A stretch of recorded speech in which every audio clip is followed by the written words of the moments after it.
guys? My name is Crew Neil with my co-host Edwin Lopez, and welcome to another episode of Muay Thai Save Me. And just a quick rundown, guys. Muay Thai Save Me, we just like to interview guests and just have them share the story of how Muay Thai has saved them in some aspect of their life. And with us today, we have Paco, aka Tupaco. Thank you. For It's visiting an honor. us today, Paco. Thank you for having me here today, honestly. Love that. We love that. I love being here. Just even if we're not doing the training right now, it's nice to be in this environment, you know? I love that. We're only 10 feet away from some pad work, so Right. don't. You never know. You never know. Oh, But- right after. Well, we appreciate you being here today, man. It's an honor. You know, I know you haven't been with us for that long, but your story from the minutes we've talked. I know, Neil, you've had some intimacy with like talks and conversations about your past and all that and what Muay Thai has done for you. But give us a little background about yourself and how old you are, where you come from, and So I'm 28 years old. I turned 28 December 16. I was actually born out there in Mexico, and I came here like 2 years old. And from there, it's just been I grew up sort of like in a neighborhood where it's like all violence, and we never really knew any peace at that time unless it's graffiti out there, And yeah, I just grew up sort of in a state where you feel kind of stuck, like you just think that little block is all you have, until you grow up and you come across things like this, and you start realizing like there's options in life that could free your not only mental and your physical being, but like the spirit within yourself feels like I'm doing something not only for others but for myself now. Like I've done many things for others, and now it's like we're here today, Tupaco, let me ask you something. You mentioned like you come across things like this. How did you discover Muay Thai? Because everyone discovers Muay Thai differently. How did it come? Because you said you come from the hood, right? Lots of violence everywhere. How did you discover Muay Thai? So the way it was for me, like Muay Thai itself is due to my pops. Okay. Because he was, since I was little, he had me like when he was like 22 years old. So by the time I was like 8, he was probably like 30. I'm not really sure how the math goes with that. But when we were here, when I used to live with him, we used to watch action movies all the time. And one of my favorite movies was kickboxing, and I think it was called Bloodsport. And from Classics. all the, and he only has classics, and I'll get a little into it right now. But like ever since I seen kickboxing, I've always told my dad, "Ba, I want to be a kickboxer. I want to be a kickboxer." But at the time, my dad was in his own. He was young too. He was like 20, 30. I'm just in my 28, and I still don't have my life right. Yeah. So someone who comes from a different country, like he felt like it wasn't something he would like to spend his money on, because it was a struggle. We didn't have much money at the time, So it was a dream I've always wanted to do. But as you get old, I didn't get it. So I let it go for like years till I'm 27 years old now. Okay. Had my own work. I came back from San Diego. I was living out there for 2 years. Okay. I came back here. I kind of felt lost because I thought I was doing good in San Diego. I thought I had everything over there. Okay. And then I started working, doing my music, and then I started feeling like there's something out there that's calling me. I just don't know what it is, So one day at my job, I just sat down and like in this container, like hiding from everybody, just eating. And I sat down with myself. I'm like, let's do something that you've always wanted to do as a little kid, So what is that? What is that? So I'm thinking, and the first thought I had was jiu-jitsu, right? Don't know why I thought about that. That's something I've never really went for. So then I'm like, I looked it up on Google, like let's see where the classes, and I'm like, wait, I don't want jiu-jitsu. I want kickboxing. Because I started really thinking like, let me go back to what my little kid self wanted. And I really had to think, like, what did my little kid... And I started remembering, like just laying down on the couches with my dad and just watching, like, Muay Thai fights, like kickboxing and all that. So I'm like, all right, let me look that up. And I'm thinking, like, maybe in L.A. somewhere there's going to be one. I'm at the Uber so far. And I look it up, and the first class, the first spot it was right here. Oh, wow. And I was, like, looking through all three. Like, it was, like, various ones. But I didn't want to overwhelm myself with wow, which one's the best one? Like, they all have good stars. And I'm like, you know what? I'm just going to go with what I feel. And I came to the closest one. I called up, which was Kim who answered. And I was kind of, it was Jen who answered. Okay. And then, so when I answered, I was speaking to her.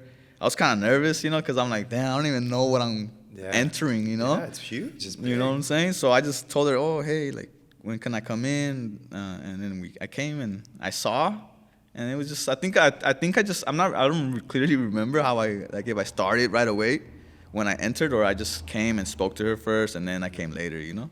But it was nice. That's the way I learned from my pops. That's how I found out about Muay Thai.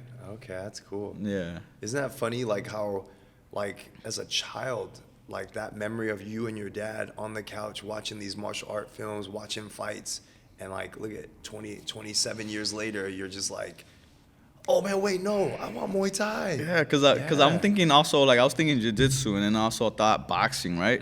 So, because I love boxing. Like, I just love violence in a sense. Like, not violence, just the art of war, I guess you could say, right? Because I've always fought all my life, and so then I thought about kickboxing, and I'm like, I always had good kicks. Even, I don't know, just, you know, I didn't even know it was called shadow boxing. I just did my own thing, you know, little kicks here, try to do high kicks. Yeah. And I've always had that. So I'm like, that's what I'm going to do, you know? It was the Muay Thai. And then, I don't know, it's crazy how, you're right, it's crazy how life, the synchronization of how, it might have died years ago, but within yourself it's still there. Like, the spark is still there, even if I don't realize it, you know? Yeah. And you know what? You said earlier, you mentioned something about music.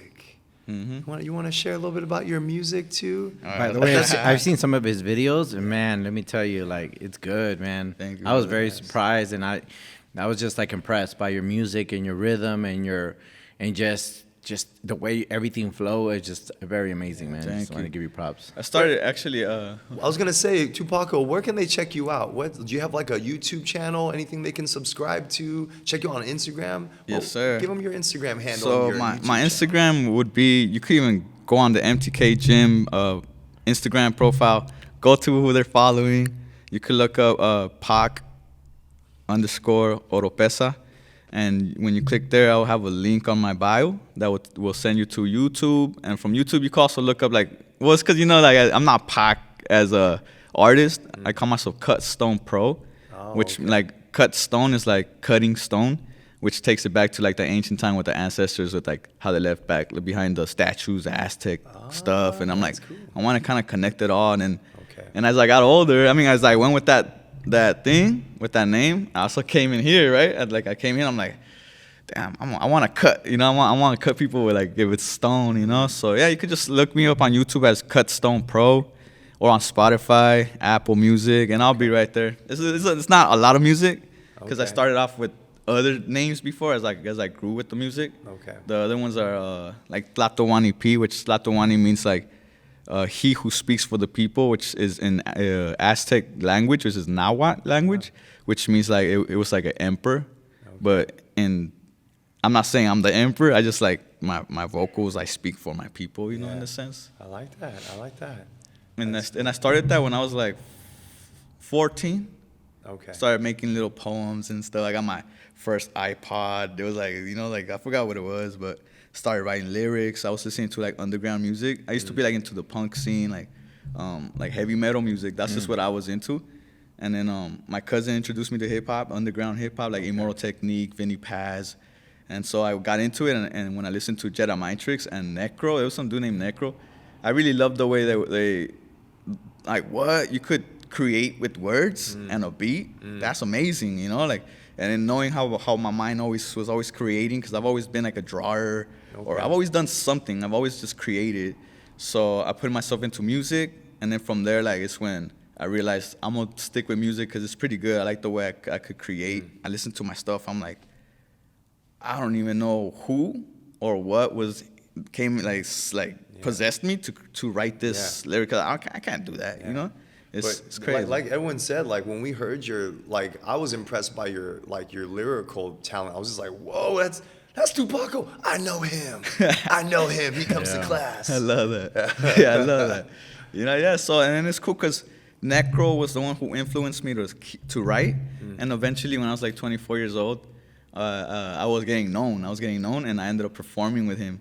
That's cool. I'm not gonna lie to you, shout out to Necro, but I took him out on performance, you know, and it was amazing because he's very, like, he has, like, very sexual stuff, like, he's like, which when I was younger I didn't understand, like, how he treated women, and so now that I look, I'm like, I can't look up to a person like that, you know what I'm saying?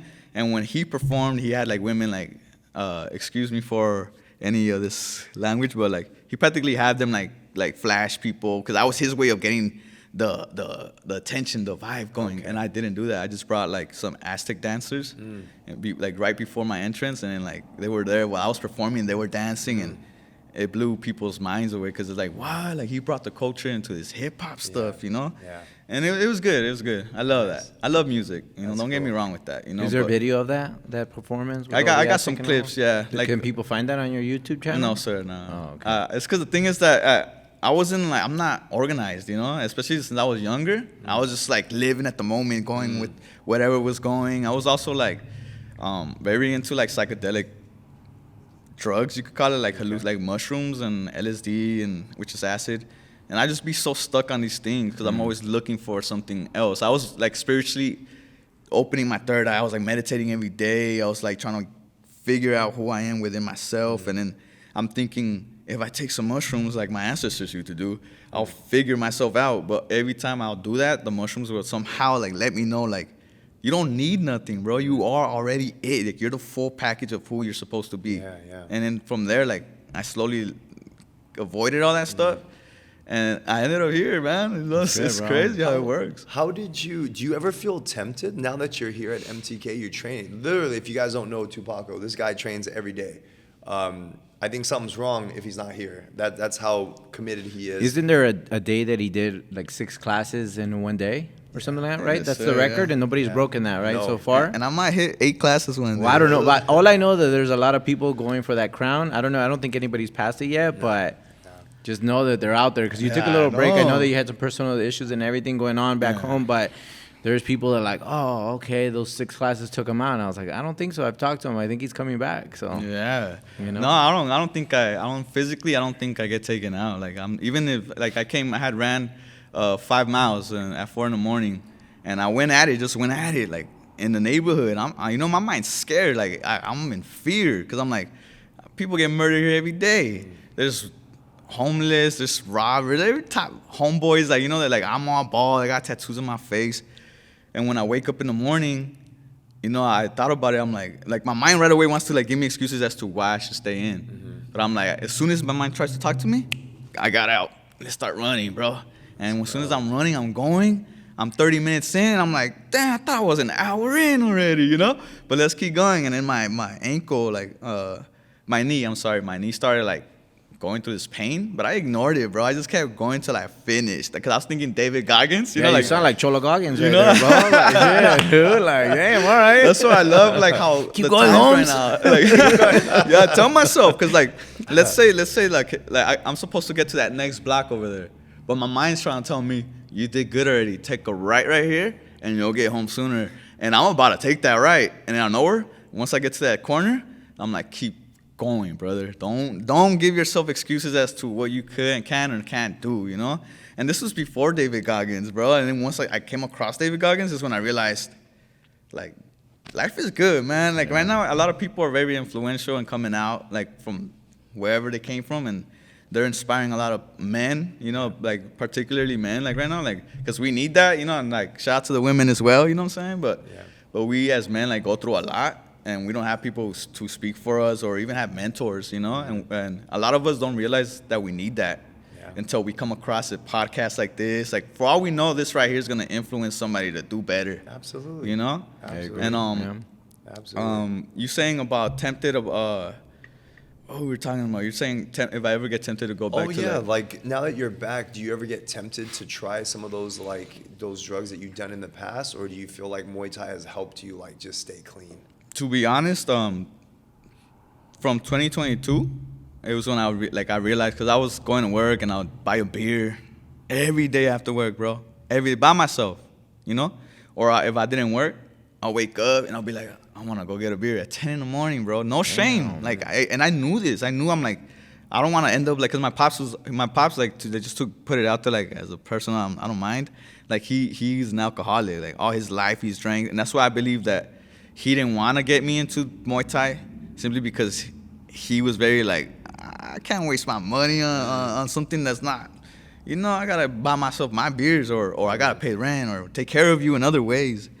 And So yeah, I was struggling, like not struggling like where I feel like I'm struggling, like I'm an alcoholic, but I did feel like my inner being was like, bro, we gotta find a way out of here. Like we gotta stop drinking this. I wanted to stop smoking weed too, just because I'd done it all my life, you know. And I'm thinking like I want to be somebody different. Like I want to be who I'm supposed to be.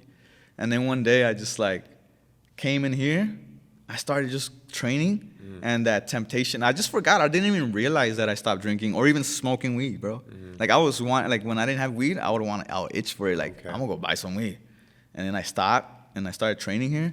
And a month passed, and I started realizing, no, I think not even a month. I think just like 2 weeks had passed, and I realized, what the heck? Like I'm not even itching. Yeah. And then ever since I haven't touched a beer since like probably like since I started. Okay, probably like 2-3 weeks before I actually entered here, and then but I would itch for it. Then I got in here, and then it eliminated all those like. I think it put all your focus on something that you enjoy doing, right? Exactly. You didn't care about anything, all those bad vices anymore. You just wanted to get better at this. Exactly, and it kept me out of trouble. Like I'm not hanging out with like the last time I made a music video, I was heading home, and I'm thinking like I'm so happy and excited because I'm like I just made a music video. Like I don't want to just go home. My homeboy was taking me home. I thought he was taking me home, but then I started singing Los Angeles, and I'm like, where we headed, my boy? And he goes, we can't just end it like this, dog. We're gonna go drink.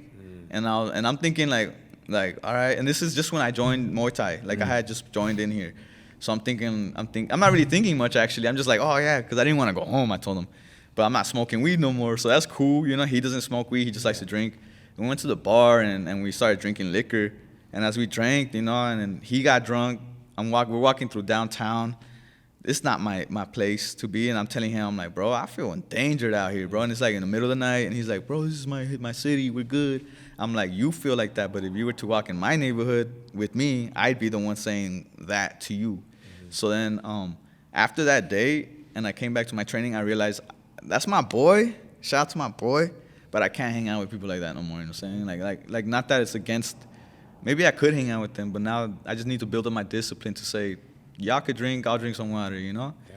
And it's not out of saying that it's bad that people drink. I don't say that. I don't even judge. It's just that it's been bad for me. Like, I don't like to not have control of who I am. Because if I overdrink, I wake up the next day, and even if I didn't do nothing, my spirit feels like it's gone, and I feel depressed, or something within myself feels sad, you know? Like I did something wrong the day before. I love this, like what you're sharing, Paco, because a lot of people don't have the courage to like tell their friends that stuff. You know what I mean? It's almost like that, what's the word? Peer pressure, like, oh, I feel bad. But the fact that you told them, I don't know, did you tell them like verbally, like, you know, man, I didn't like. He knows now. He knows now. That's my boy. My boy, his name is Audio P. I didn't tell him directly simply because he already has his things going too. Okay. So it's like, we hardly kick it, you know. It was my boy from the neighborhood who I had to tell, because it was I think just the ending of this year. He hit me up saying like, yo, what are you doing, my boy? And I didn't do nothing for New Year, you know. I was just home, and I knew he was trying to drink, you know. And I went to go check him out, you know. I went with him, and then I just let him know, I'm like, nah, bro, I can't drink, bro. I told him straight up, I'm like, nah, bro, I want to be a fighter, bro. And I know that if I drink right now with you, bro, it's already gonna take me backwards. And I didn't want to go backwards in time, bro. I'm tired of that. Like, I'm already 28. I was 27 at the time, but I just don't want to do the same thing no more. I want to really be like the caterpillar coming out the butterfly, you know, as a butterfly, man. You know, I really want to do that, you know. And as soon as I told him that, he accepted it. Like, all right, my boy. What got you to that, though? Because that takes a lot, right? 27 years out of your life, you finally have this switch in your head that's just like, I don't want to go backwards anymore, man. Like, what was that switch? Like, what, you were sitting in that container, right? I want to do something that I've never done before. Like, what triggered that? I think this is something that people need to hear. I believe it started when I was like 24. Just when I was doing the music and I was telling you I was doing the mushrooms and stuff, I wanted to escape what I thought I could never escape. And I thought maybe through substances like mushrooms or this and that, but it'll always bring me back. Always drag me back. I have a friend who would never drink, and he would always tell me like Paco, I just like, it would be like, I'm glad, because I'm not gonna lie, I stopped drinking for like 3 months, and then I just jumped back on it, you know, when I was like 24, 25, and one of my friends was very disappointed in me, you know, But I didn't care. I was over here like, I'm my own person. You know, he doesn't understand my life. And but deep inside, I've always wanted to change. Like I've always wanted to be a very pure in the sense of like a righteous person. I've always, like, when you guys read, I see you guys with your books and stuff. Like I didn't know you guys. I just thought you guys were just teachers. And when I see what you guys are about, I'm like, this is what it is. You know, like this is what I've always been about. I have my books too. You know, like when I seen him with his books, it made me realize. Oh, it was the day of the pop. What's the thing called? What thing? The pop-up, or where you guys brought the foods and everything? Oh, it was the appreciation. Yeah, the Thanksgiving. Yeah, and that's when you had missed. But he had spoken for you, and just him speaking for both of you guys made me realize, like, I'm in the right place. You know what I'm saying? And him talking about books and talking about how you guys balance things out with each other and how you guys helped each other grow and understand that, yeah, you guys are gonna have the differences. You know, just as myself in my own mind. You know, like I'm thinking, I'm gonna go run outside tomorrow. And my mind's like, nah, don't go outside. I'm like, nah, bro, we gonna do this, you know? Yeah. So I feel I've been struggling in the sense of always wanting to escape that. Just didn't know how, have anybody to teach me how, which is just how life is, right? And until I came here is when I just, I don't know, I think something about being here shaped my mentality. You know, the same way they say, as you fix your physical, you also fix your mental, your spiritual, and I think that's what really helped, is being here, like, honestly. It's funny because you remind me a lot of me when I was around your age, when I decided to like give up all the, you know, the bad drinking and drugs and all that, and it was the same thing. I had friends, you know what I mean, who'd reached out, who I would hang out with all the time, made me feel guilty that, you know what, oh, as soon as he gets drunk, he's gonna lapse, he's gonna do this, and I genuinely just decided I had to get away from that because they were stronger than me. You know, that influence is strong, especially if you've been around it for 20-something years, you know. It just eventually what happens is, at least for me, is that the balance eventually shifts, right, from the good to the bad, that now nobody can touch me in a sense that, like, I can't get influenced to go do that. I don't want to do that. My environment's different. My friends are different, you know, and everybody that I associate myself with. So just being around this environment, I think is great. And I see the change in you just from the simple fact that you're here so much, and we have so many great people in our gym that it's just influenced you for the better. You know what I mean? And a lot of people, and vice versa. I see a lot of people that love you. You know, they're always talking about you. They're always, like, you always inspire them because you're always here. And everybody talks about how many multiple classes you take, and just that alone, it's a huge influence. So I hope that you know that there's individuals here already that don't know you, but they see you and they see you in class, and you inspire them because they see how hard you come, and, you know, and that's what it's about, man. It's about the influence that you saw me giving the speech, and, you know, vice versa. I give to him, he gives to me, and my you know, my peers and my mentors, and then I give it to you, then you give it to somebody else, and it's a snowball effect. Exactly. You know what I mean? But we have to step away from that old life. You can't balance it. You can't be like, I'm 1 foot in, 1 foot out. It's just not gonna. It's either you go all the way into this side, or you go all the way, or you stay on that side. And I was tired of staying on that side because I'm like, there's nothing there. Like I know that the world is designed a certain way to keep us a certain way if we don't realize these things, right? And then also, like, when I went to go visit my friend, his homeboy called him and he's like, yo, what's up, what you doing? And this is when I was still drinking with my friends. And just my friend, not really my friends. I didn't really have friends when I came back from San Diego. But he was talking to someone specific, and he's like, yeah, I'm right here with Paco. And he told him, oh, is he drunk already? And I heard that, and he goes, nah, he's good. He doesn't get drunk like that no more. He just drinks a little bit. This is when I was, like, really, like, trying to cut down and really control how I am. Then he hanged up on him, and then I told him, like, wait, what do you mean by that? He goes, bro, it's because when we were younger, bro, you would be the one that would always want to fight everybody, bro. Like you were always mad or something. Like, you were going through so much, and you didn't even, like, we didn't even tell you nothing. We just let you be angry or whine. Really? And I was like, what? And he goes, yeah, bro, we knew you were going through some stuff, you know? But I didn't even realize I'm a little kid, you know? And I'm just getting drunk, angry, and I'm like, I want to fight my own friends, you know, over the way they look at me or a certain way that they spoke to me. And maybe some dude called me the B word that usually, like, I would just let it slide as a sober dude, but as a guy, like, who I'm like, I'm not letting none of this slide, you know? So I would want to, like, beat these dudes up, and they never beat me up because they understood. But when I heard that, it hurt. Like, it just hurt to realize it. Like when he said it, yeah, I laughed it out, but it hurt inside. Like, damn, I didn't even know I was like that. But knowing that I knew that I was like that, even with family parties, you know, like I would fight my own cousins growing up. Like when I was growing up, I was like the smallest one. So that would be the one that get punked on. I'm the one that came from Mexico without papers.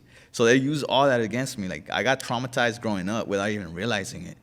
And the only way to justify it is through my fist. So always, no matter what, I always beat up my cousins. Always, like, and they were older than me or whatever, I'll fight them, beat them up, and trying to make my dad proud somehow. And I realized this too. Hold on.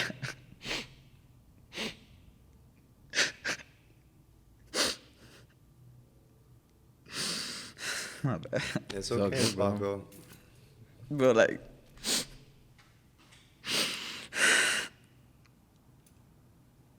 fuck.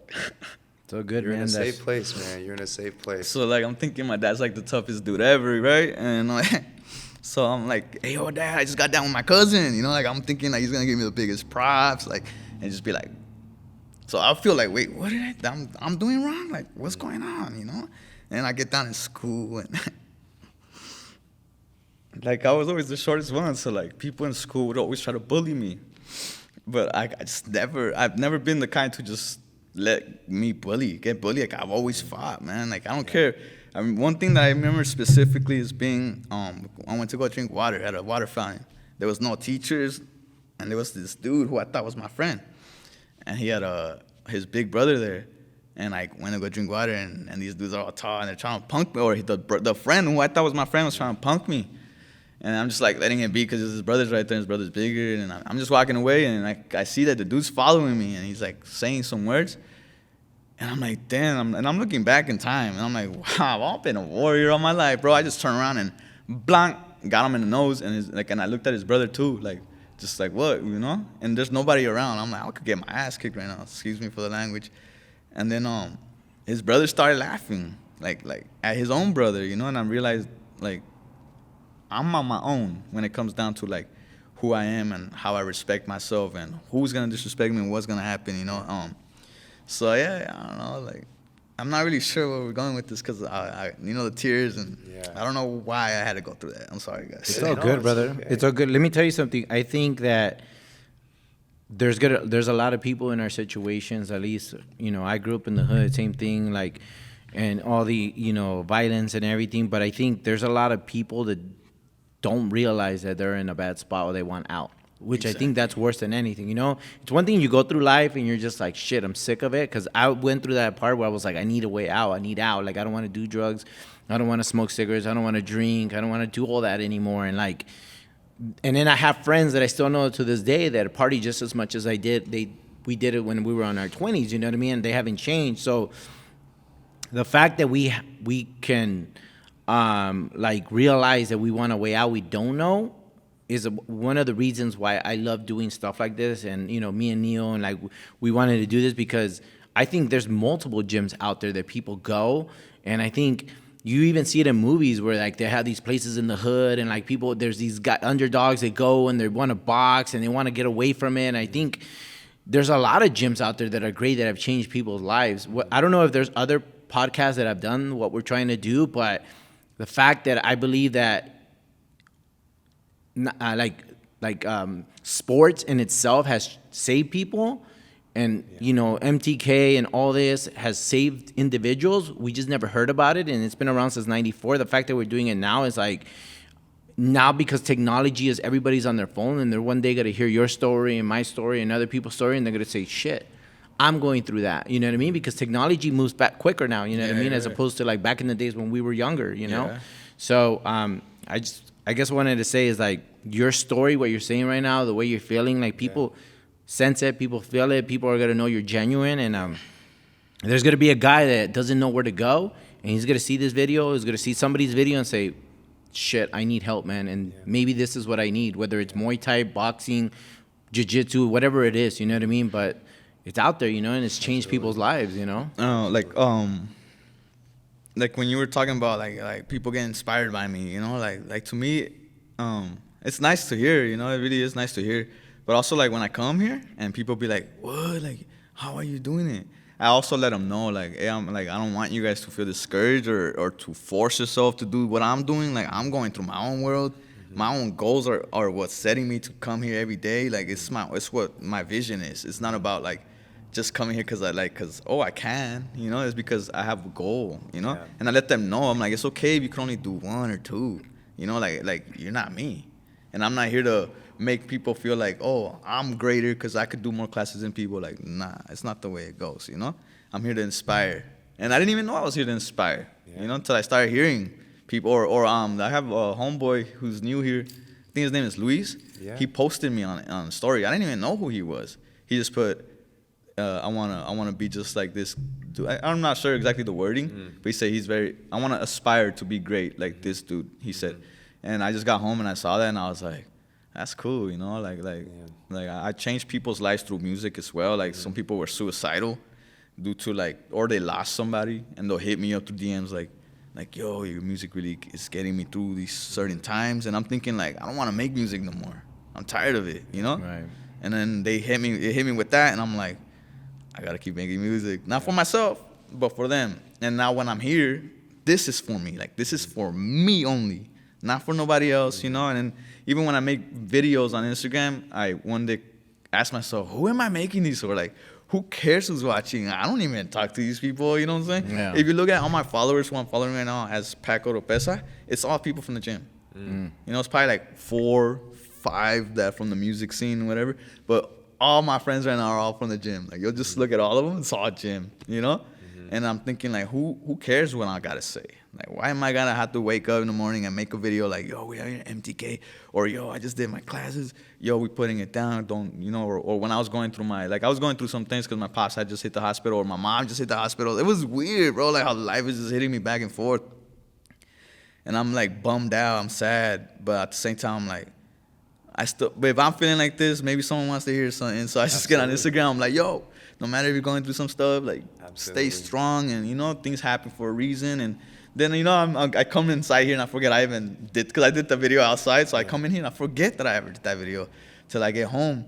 And I get these, like, reactions, and I'm like, oh, that's cool. I guess I do have to do this, even if it gets to a point where you're like, I don't want to do this no more. Like, it makes me feel like, I'm like, what's the point of this, you know? Yeah. I think Edwin will agree with me, too. I think anything we're good at, we still have days where we just don't feel like doing it. We're like, oh, what's the point? We've done it for many years. We do it all the time. What's one time we don't do it? But it's that moment that we decide to do it. That's one person we can inspire or motivate. I really don't like using the word motivate because motivation dies. Yeah. But if we can inspire one person to like make a change, you know, it's so worth it. It is. It really is. You know? I had just came out the gym. It was like 10.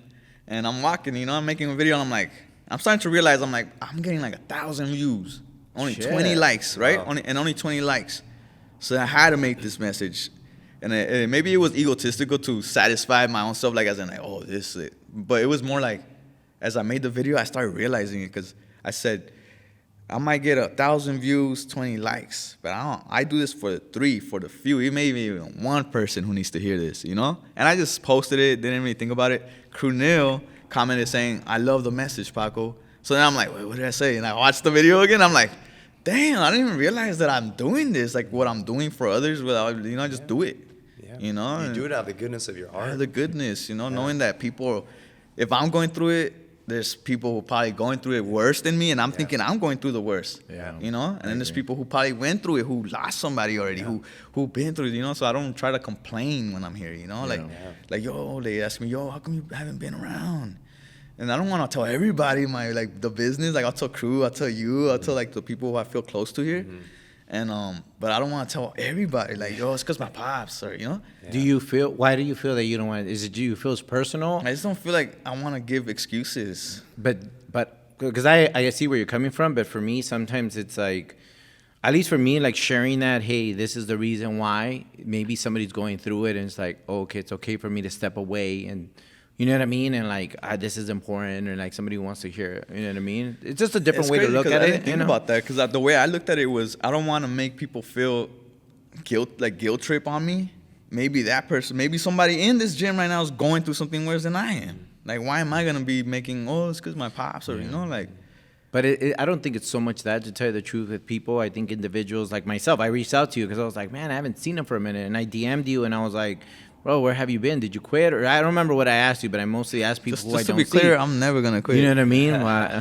But you were like, you told me like, hey, this is going through, you know, my pops, you know, this and that, and it just brings me back like 2 years ago when my mom was sick. You know, like I stepped out from a lot of things, you know, and like a lot of people didn't know, but the people who were close to me and reached out understood. So when you told me that, because I had been through it, I understood. You know what I mean? Like, hey, like you have to take care of this. I know Neil has had the same kind of situation not too long ago. So when we go through that and we have that understanding, the person who's going through it or has gone through it understands, and it's like is there to support you even more, if that makes sense. Sir. So it's not so much like you're weak or people don't care or people don't want to hear you whining. It's like we're human beings, you know. humans, And yeah. so Sometimes like, it's like you don't feel alone now. You're like, oh shoot, Yeah. other people right now are going through the same thing I'm going through. It's like a bond, like a community. You know, Yes, like sir. I'm not alone in this anymore. You know what I mean? And I think that's what everyone was trying to get I at. agree. I get that, and it's crazy because just right before my dad got sick, my mom was going through an operation, and I'm the type of person who like, oh, like your dad got sick. I won't react right away. I'll react in the night when I'm by myself. Like I'll start crying, talking to God, like the little things like that. So like my mom, like I remember I was going to work one day, and my mom was like, yo, like today's my operation day. And they've been talking about this for 10 years now, and it finally came, And I didn't think nothing of it because I'm not the type to like soak it right away and realize it until I was heading out to work. Like I'm just like feeling weird, and I'm like, my mom's about to get cut open, like, and just the idea of that like broke me.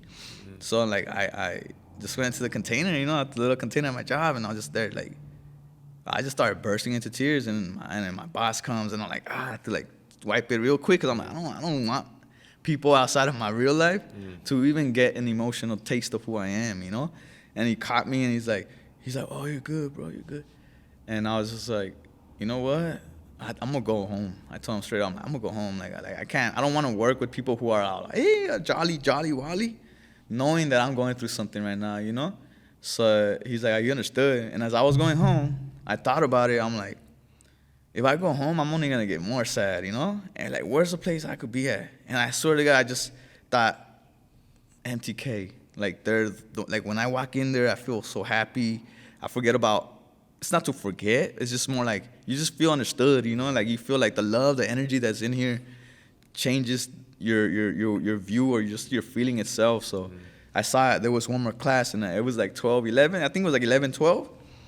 And I look, I'm like, oh, I could go to a class right now, the 1 p.m. one. So I told the boss I'm going to go home. But in reality, I just did a whole lap around, took the bus straight down, and I came in here, and it just changed. Like, yeah, I was still sad, but this helped me, like, cope with it. It helped me, like, soak it in and accept it and be strong, and everything's going to be all right. You know what I'm saying? And that's why I love this place. Do you remember when me and you like had a few classes for some time, Yeah, and you wanted to give up on me, and I was like, you're not. It was awesome. It's because my stamina was so low, bro. Yeah. Like I haven't exercised or ran or done any of this. And with him, since he's like speaks Spanish, he'll be like, hey, carnal, let's go. And like I had just met him too, and Kim. I think I had just walked in, and I had met both of you guys, and just welcoming, just felt welcoming, right? And then I'm looking at the crew, so I'm like kind of like a little intimidated, like in the sense of that's the master, that's the teacher, sensei. And so when he came out about, he's all like Mexican down, like yo, what's up, fool? Like, but not like fool. He was just like very like vibish. So then when you put us together, we were able to bond a little bit. And I'm over here tired, like, oh, then he's like, nah, keep going, andale. You want to be champion one day? Let's go, come on. And I'm like, I love that. Like I never had that, I never had nobody could like really push me to that limit of believing in me, but also like knowing that I could keep going. That was dope. That was dope. One thing that I do love about what you say is I think you said, all the coaches said at every class, is that don't forget, at one time you were new, and then the second is like you make sure when their people are holding pads, it's like be patient with them and everything, because everybody's scared. Everybody. I mean, I remember when I started and I took his classes and Crew Rex's classes, and I was scared, but I walked in. I don't know if you remember, but I had a bandana on, like and I just walked in. I was by myself, and I was scared shitless, And I was like, "Fuck, these motherfuckers are gonna fuck me up, dude," But yeah, but that's what I love, because eventually you become part of the community and you understand, and That's one thing that I know that Crew Neil doesn't, that makes sure that it's the number one priority to everybody, especially our new students, that, hey, at one time, it's okay. You're going to mess up. You know what I mean? You're in a safe place, you know? We have, you know, it's secret, but Christine lives here, works here and everything. She never leaves, so she's our secret little thing that makes everybody feel comfortable. Yeah. But you know what I mean? We have individuals like Christine that just understand, and you could see it in people, man. Like, you could see it in people. And majority of our students are loving, caring people who just are just want to see the next person succeed, and you know, and be patient and all that. So, but that all comes down from leadership from Neil, you know what I mean? And it comes out from him, and it just drips onto the next cup and the next cup and the next cup and all that, and that's what it's about, you know what I mean? Like when I first started here, I was in love with Crew. I was like, what the heck? This dude's so awesome. Like, he's hilarious. He's all right. What He's about savage. me, bro? just curious. Just asking for a friend. Asking for a friend. So from the you have no classes, tattoos, you know that, right? All right, I'm just saying. From the training, I'm like, dude, like this he knows. Like, he just knows how to, like, keep it, like, I don't know, make us feel like a family, or like just make you feel safe, you know? So what was the point of this? So there was a point in time where I'll see Martin's gonna teach this class. I never knew who Martin was. And I'll see Paris. I'm like, I don't know who they are. I'm gonna avoid them. I'm gonna come only for Crew Neil's classes. Crew Neil. My mind, when they told me, what are you thinking, brother? You're here to learn. You're here to learn different aspects of, you know, like, you can't just stick to one. Like, there's a reason why there's more teachers here. So then, you know, I go in there and I check, and I come to Martin's class, and I'm like, oh, damn, I actually like it here too. Then I go to Paris' class, I'm like, oh, damn, like, they all teaching me something different, but it's all the same Muay Thai, you know? So then from there, I just realized, I'm like, oh, this is it, you know? And then I'll see him, and I'll be like, what's up, bro? You're gonna go train? Because I got attached to my boy, you know? I'm like, I want to train with my boy. And he'd be like, not today, bro. Next time, I'm like, damn it, all right, cool. You know, like, that's what it was for a while. And I even told Kim, I'm like, where's Edwin, you know? Oh, he's at work. I'm like, when is he going to train again? You know, little things like that, you know? It was cool, man. It was cool. But, man, it's been amazing, like, having you here and everything. And it just, like, before we wrap it up, really quick, man, what would you say for somebody who is, like, in your same situation that you were before, or what you've gone through, or what you're going through, or maybe it's just different, they feel hopeless and stuff like that? What would you say to somebody that doesn't have an exit or a place to release stress and things like that? What message would you give to an individual like that? I would say, sit down, think about what you want to do, or who you are, or what you're going through, what you don't want to do no more. Evaluate your life in a sense, you know, and just believe that there is a way out. Because a lot of us believe that there isn't a way out. We don't get taught these things, you know. So I just think it's more of just believing in yourself to be able to get through certain situations, whatever you're going through, whether it's like drugs, alcohol, or escaping whatever you're at. And I just feel like as you believe in yourself and you put in the self-work, all things will eventually, even if it takes years, you know, just keep believing in yourself. And even if you keep going down, you have to get back up. Going down, I feel like that's just part of life. Like it's like a stairway, like you know. And I feel like I don't know. I really don't know how to explain it, but I just feel like you should just believe in yourself, believe in your worth, believe your ability to change, or even your environment could be changed just by you going deep into yourself and really trying to change what it is about you that you no longer want to be a part of or have attachments towards, you know, because at the end of the day, we grow up believing that we are who we are. By 21, you think you already are who you are, and then you realize, no, this is what I've been fed. It's something that was given to me without me even having a choice to accept it or not, you know. So it's like, I think as we get older, I just believe that whatever pain you're going through, we're gonna go through pain together. We're all gonna suffer together, but always love, you know, always have that intention of love and believe in yourself and be kind to others. And as you go about your life, I feel like things just get better, you know. But always, it's only if you really believe you're going to change, you know. And if you can't change now, it's maybe because you're not ready yet, you know. And I believe there is always a time, just only God knows what that time is, though, you know. So I think that's all I could say, to be honest. I love it. I think that is a perfect way to end this podcast. And, to end this, it was just amazing. I love your story, man. It's just it takes me back a lot about myself, just because I feel we have a lot of common things and a lot of things that are just like, man, like we just got to continue to push forward. And there's more people out there like us, you know what I mean? And they're just going to continue to be. We did have a tremendous amount of people that sent us an emails requesting something, and I was just wondering, and they were like, "Oh, when's Paco's gonna be on there and this and that?" So we were wondering, well, they were wondering if you could do like a little freestyle before we let you go. Is that something possible? Maybe you could throw in the gym and myself in there. Well, I don't know, but is there any little freestyle that you could do like, for us? What I want, I could do a freestyle. It might not be a good one, but I also would like to make a song like dedicated to NTK. You know, Okay. like really like really evaluate the wording, make sure that the verses are perfect, you know, and just have it all dedicated to the NTK. Because I remember one day you told me, like, you should make a music video here. But I'm like, I would, but I won't just throw out whatever song. I don't want about the streets or about none of that. I want it to be about something that had to do with specifically this, you know? Okay. But this is how we get down with the flow. You know, sometimes you realize you have no control over anything in this world but your soul. So sometimes you just gotta look within and realize the only thing you gotta do is win. Focus on yourself, as Crew Neil says, because that's the only way that we get the day going and started. You know, sometimes people get stuck and stagnant, but it's all right, because it's just what happens during this lifetime. Sometimes I wonder what's really going on in my mind. But when I'm out here just doing my Muay Thai, I realize that I'm so alive within myself. I give out the light and shine it upon others, just like the sun in the morning. Shout out to my boy Edwin and Crew Neil and Kim and the homeboy on the side filming. This is how we do it, and I hope everybody who watches this feels it. Woo! I love it. Awesome, brother. Thank you so much for being here. We appreciate you, man, and everything. Thank you, Crew. Whew, I love you guys, man. Love NTK. Love you too. Let's get it. Thank you so much for having me. This is cool. This is awesome. Thanks for hanging out with us. Yeah. For real, I was like, I'm telling him to Kim, I'm like, I'm about to sit down with Edwin and Crew and never even, you know. But guys, don't forget, like, share, subscribe to our channel, guys. We have a lot more content, a lot more awesome stories like Paco that you saw today, okay? So stay tuned. Next Tuesday. See you guys soon.